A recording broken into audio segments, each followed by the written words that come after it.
I can't believe that some PlayStation fans and media are still bitter about Starfield being an Xbox and PC exclusive. Let's look into this.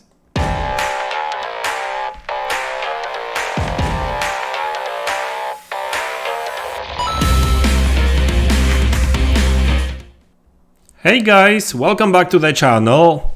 So it's no secret that Starfield is an Xbox and PC exclusive. It's not coming to Nintendo Switch, it's not coming out for PlayStation, and it looks like that makes some people uncomfortable. And I'm not even talking about PlayStation fans or fanboy only, but also some journalists are not really happy about it, and they are actually questioning Phil Spencer about it. And they say, oh, Phil Spencer promised Starfield for PlayStation and he broke a promise. But the thing is that he never promised Starfield for PlayStation, never ever, right? Yes, there was a situation where Starfield, when it was first announced, I don't even think it had any platform associated to it at first, and that must have been like 3 years ago. But that was prior to Xbox acquiring Bethesda, ZeniMax Bethesda, right? So, clearly they were not talking about any exclusivity, nothing like that, right? But like I said, they did not mention any platform back then, right? And, I would not be surprised if Starfield originally was even being developed for PlayStation, but that's stopped, right? Now, the interesting thing is that recently, a day, maybe 2 days ago, Phil Spencer gave an interview on Xbox On where he spoke about a number of things, and also Starfield being an Xbox exclusive. And he was asked about how does it feel about exclusivity, and is it because somebody was actually asking if it's fair or to actually promise Starfield and then break a promise. But Phil Spencer did say that he never promised Starfield to PlayStation gamers. It's not like Call of Duty or the whole of the Activision games that they want to leave on PlayStation, right? That's not the case. Starfield is an Xbox exclusive, and ever since Xbox bought Bethesda and ZeniMax, they were saying that this is an Xbox exclusive, right? So, that's one thing, right? So, like, nobody really promised anything, right? It was a bit different situation when Bethesda was independent, right? And it was still developing that game for PlayStation. But ever since Microsoft acquired ZeniMax and Bethesda, they made it an exclusive and they had full rights to do it, right? Now, what's interesting is that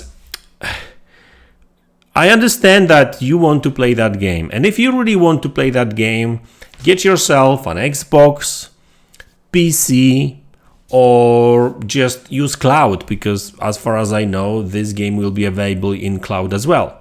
So you don't even need PlayStation to play that game, and I'm sure that you have either PC, laptop, or some form of mobile device that you can actually use the Xbox game streaming, right? So Microsoft is actually giving you a lot of options to play that game, to be honest with you. It's not like on PlayStation that you just lock to one particular console and that's it, right? That's not the case with Xbox.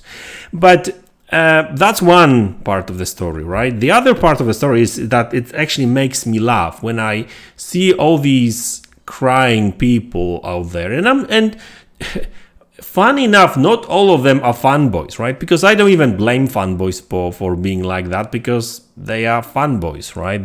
That's what they do. They cry all the time about different stuff.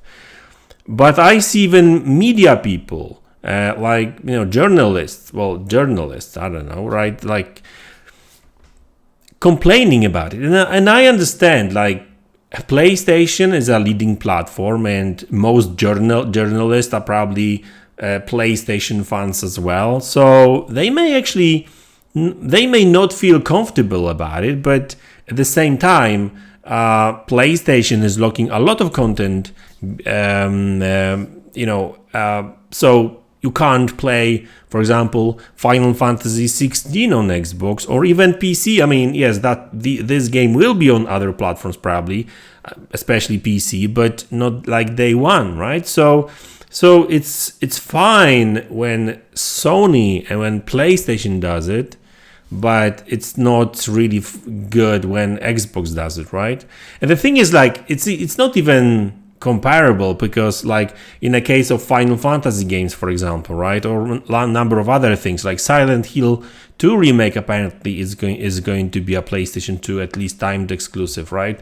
Forspoken was a timed exclusive, although I'm not even sure if anyone will want that game on Xbox now. But the fact of the matter is that Starfield is a first party Xbox PC exclusive.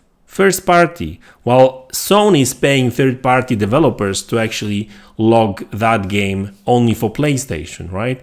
And I'm not complaining about it. I understand that how the market works, right? I'm not sitting here crying about like, oh my god, Final Fantasy is not on Xbox. When will it be on Xbox? You know, like, I know it's not coming to Xbox, so I will either play it later when it comes to Xbox, or I will play it on PC. Like, no problem there. I don't have a problem with that.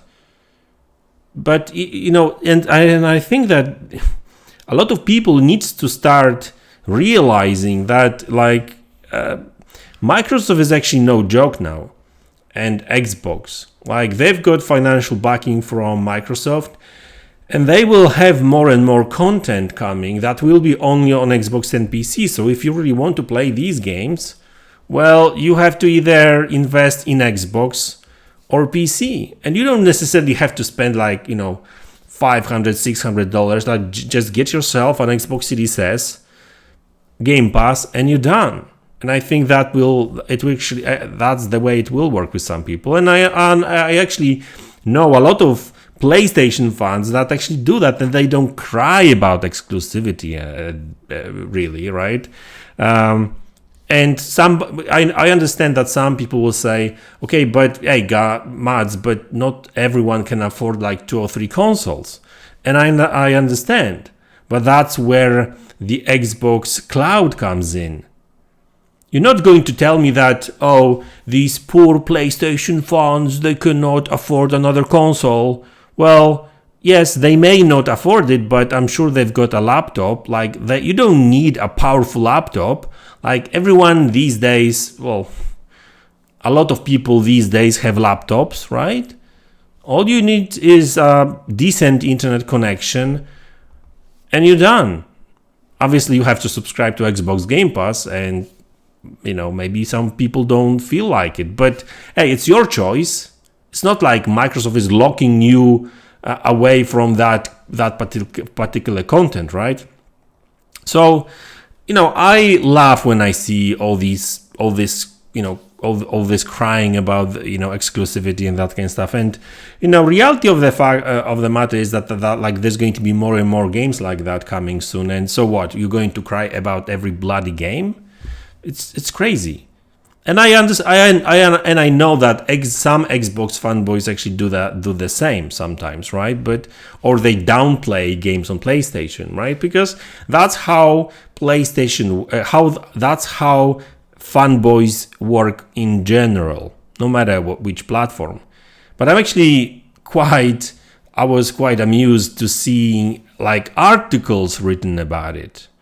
So I'm not talking about some kids on Twitter crying about it. I'm talking about, well, journalists, whether they do it for a living or not doesn't matter, right? Like, there's a lot of websites actually complaining about it, and it's just crazy. So guys, it is what it is. Get over it, right? So if you've got PlayStation 5 only, well then, you can either buy an Xbox or PC, or just use your laptop or whatever computer you've got at home and play the game there. You can even use your PlayStation controller with xCloud. You know that it works.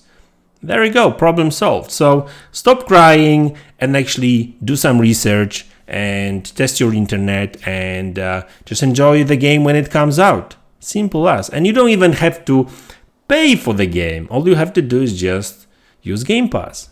Simple enough, cheap, and it works. It just works, as one particular developer liked to say. Howard, right? Anyway, that's the video. Thanks a lot for tuning in. Thanks for support. I really appreciate it. Don't forget to like, subscribe to the channel if you haven't already. And I will see you all in the next one. Take care.